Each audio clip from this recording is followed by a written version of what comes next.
July of 1941, 5 young Negroes made aviation history at Tuskegee, Alabama. These 5 men were the first of their race to graduate under the Army Air Force's newly organized plan for training Negro pilots. From all parts of the country, these men have come to take the acid test. They are anxious and eager.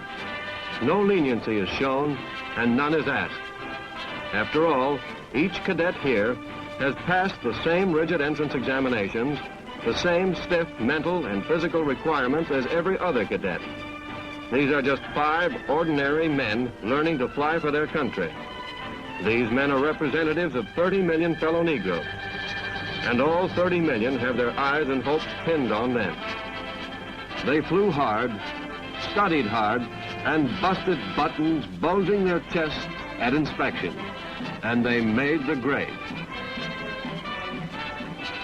They are inspired by their leader, Captain Benjamin O. Davis, the first Negro ever to be accorded the traditional recognition by West Point upperclassmen. With basic completed, the new pilots are sent to Selfridge Field for advanced courses in strafing and skip bombing. Here, for the first time, they will fly P-40s, now redesigned and adapted to latest attack methods.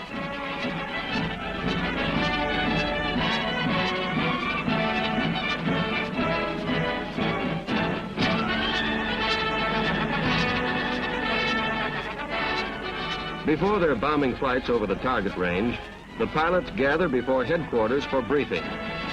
They have come from all parts of the United States and from all social levels to learn to fly, and if necessary, to die for their homeland. In their attentive eyes, confidence is reflected.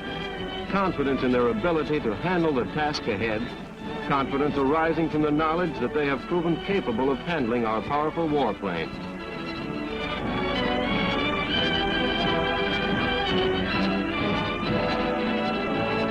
Negro pilots use some of the finest training bases in the United States. The Tuskegee Air Base at Tuskegee, Alabama, was built entirely by Negroes.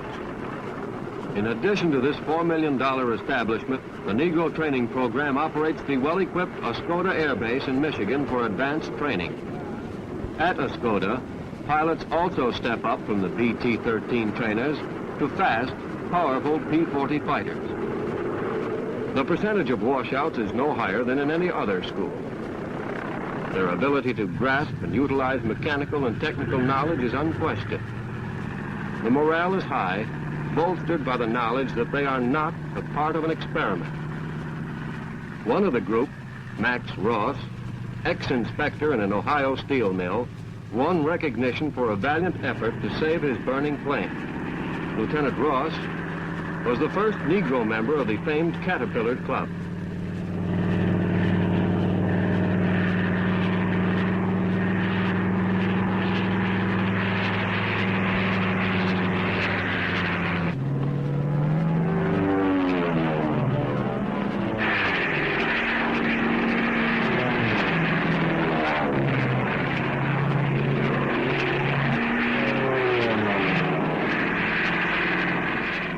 Small bombs fastened to the wings of their P-40s, the pilots dive in low over the ground, release the bombs, and speed away in a sweeping curve as the bombs skip into the target.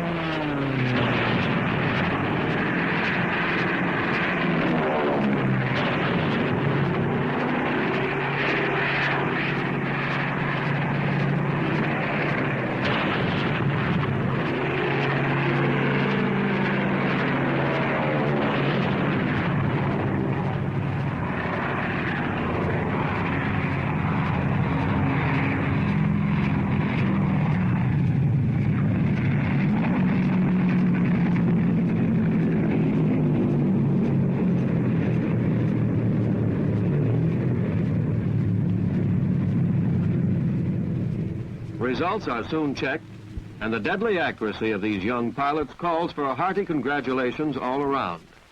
The men are prepared to meet the enemy. Then Italy. With silver wings won, These men form the 1st Negro Pursuit Squadron and are sent into active combat under the command of the first Negro pilot to earn his wings, Lieutenant Colonel Ben Davis. Somewhere in Italy, the mechanics make final checks on their trim P-40s. Excitement is in the air. America's first Negro pilots are to receive their baptism of fire. They are to fly against the Luftwaffe and deliver a blow to the Axis.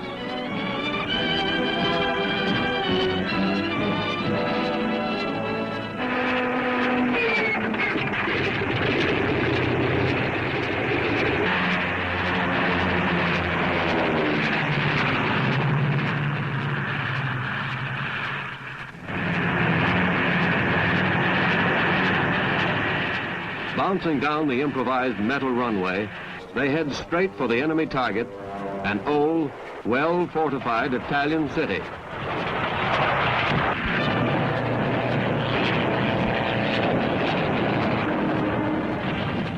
And the target gets a pasting.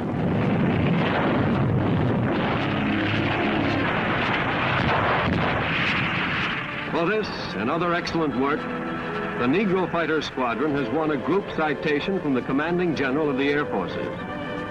Personal citations have been won by individual members. The Negro pilot has proved himself a capable, fearless fighter, dangerous and deadly to the enemy, an able defender of the American way of life.